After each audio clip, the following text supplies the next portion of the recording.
삼손하면 뭐가 떠오르세요? 아마 엄청난 힘을 가진 영웅, 뭐 그런 거겠죠? 근데요, 만약 그게 다가 아니라고 하면 어떠세요? 사실 삼손의 이야기는요, 우리의 진짜 적은 과연 누구인가 하는 아주 깊고 흥미로운 질문을 던지고 있거든요. 오늘 바로 그 수수께끼를 한번 풀어보겠습니다. 자, 삼손의 진짜 원수가 누군지 알아보기 전에 워밍업으로 재미있는 이야기 하나 들려드릴게요. 예전에 우리나라 TV 프로그램에 나왔던 일화인데요. 어쩌면 우리의 가장 무서운 적이 생각보다 아주 가까이에 있을 수 있다는 걸 정말 기가 막히게 보여주는 이야기입니다.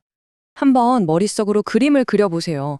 퀴즈쇼 무대 위에 한평생을 같이 살아오신 노부부가 딱 서 있는 거예요. 할아버지가 이제 할머니한테 힌트를 주는 거죠. 여보, 당신이랑 나 같은 사이를 네 글자로 뭐라고 하더라? 자, 과연 할머니의 입에서 어떤 대답이 나왔을까요? 네, 정답은 바로 왼수였습니다. 할아버지가 당황해서 아니, 평생을 같이 한 우리 사이 말이야. 하니까 할머니가 뭐랬는지 아세요? 평생 왼수? 정말 대단한 재치 아닌가요? 이게 그냥 웃고 넘길 얘기가 아닌 게 가장 가까운 관계에서도 이런 갈등이 있다는 거잖아요. 자, 이 가장 가까운 원수라는 키워드를 머리에 딱 담아두고 본격적으로 삼손 이야기로 들어가 보죠. 삼손 이야기가 나오는 책이 바로 사사기인데요. 이 사사기에는 아주 일정한 공식 같은 게 있어요. 계속 반복되는 패턴이 있다는 거죠. 이걸 먼저 알아야 왜 삼손의 시대는 이렇게나 특별했을까 하는 질문에 대한 답을 찾을 수가 있습니다. 아주 중요한 배경 설명이니까 잘 들어보세요. 자, 그 반복되는 공식이 뭐냐면요. 바로 이 네 가지 단계입니다. 첫째, 이스라엘 백성이 죄를 짓고요. 둘째, 하나님이 다른 민족을 통해 벌을 주시죠. 이걸 압제라고 하고요. 셋째, 너무 힘드니까 백성들이 살려달라고 부르짖어요. 회개하는 거죠. 그러면 넷째, 하나님이 사사라는 구원자를 보내서 구해주십니다. 죄, 압제, 회개, 구원, 이 사이클이 사사기 내내 정말 거짓말처럼 계속 반복돼요. 그런데 말이죠. 삼손의 시대에 와서 이 공식이 그냥 완전히 박살나버립니다. 보세요. 1단계 죄 지었죠. 2단계 압제 블레셋한테 무려 40년 동안이나 시달렸습니다. 그럼 당연히 3단계로 넘어가야 하잖아요. 하나님 제발 살려주세요 하고 부르짖어야 하는데 아무 소리도 들리지 않는 겁니다. 그냥 침묵. 백성들이 아무도 기도를 안 해요. 당시 사람들이 어떤 상태였는지 이 한마디에 다 담겨 있어요. 자기 민족인 유다 사람들이 삼손한테 와서 따지는 말인데 아니 블레셋이 우리 주인인 거 몰라? 왜 문제를 일으키고 다녀? 이게 말이 됩니까?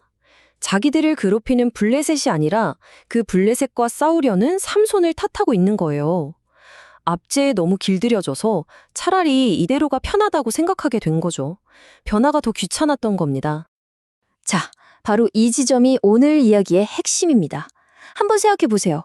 살려달라고 말도 안 하는데 어떻게 구해줘요? 하나님 입장에선 정말 난감한 상황에 처하신 거죠. 그래서 아주 특별하고 좀 정상적이지 않은 방법을 쓰셔야만 했던 겁니다.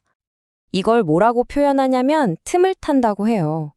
정문이 꽉 닫혀 있으니까 아주 작은 틈새라도 비집고 들어가야 하는 거죠. 백성 전체가 침묵하니까 하나님은 다른 틈을 찾으셨어요. 그게 뭐였을까요? 바로 한 개인의 이기적인 욕망, 그 작은 균열을 통해서 구원의 역사를 시작하신 겁니다. 그리고 그 틈 역할을 한 인물이 바로 삼손이었던 거죠. 자, 그럼 이제 그 틈으로 선택된 삼손이라는 인물에 대해 좀 더 자세히 들여다볼까요? 삼손은 태어날 때부터 하나님께 바쳐진 특별한 존재, 나실인이었어요. 그런데 그의 삶을 보면요, 끊임없이 자기 맘대로, 자기 충동과 욕망을 따라 사는 모습을 보여줍니다. 사사기 시대를 딱 한 문장으로 요약하라고 하면 바로 이겁니다. 사람이 각기 자기의 소견에 옳은 대로 행하였더라.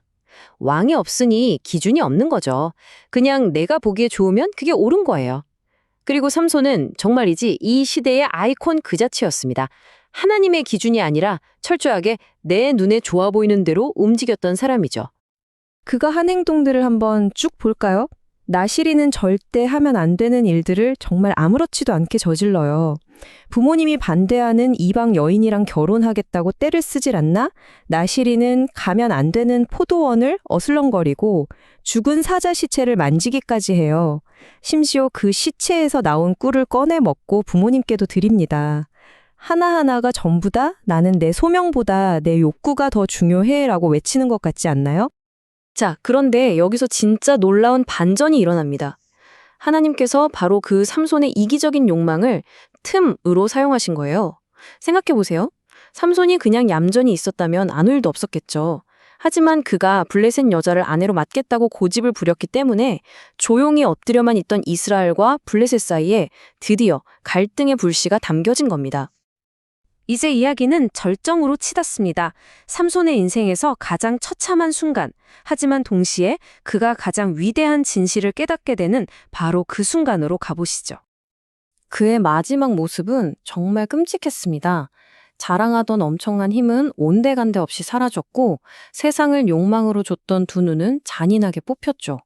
그리고 노예처럼 놋줄에 묶여서 맷돌이나 돌리는 신세로 전락하고 말았습니다.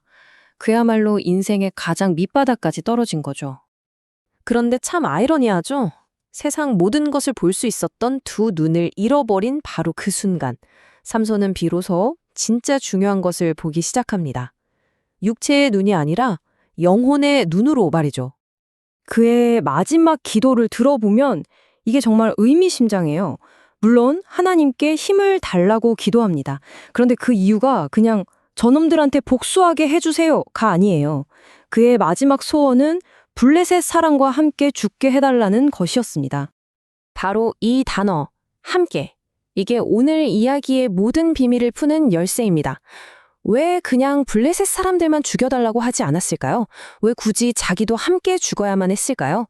이 한마디에 삼손이 마지막 순간에 얻은 거대한 깨달음이 숨어 있습니다.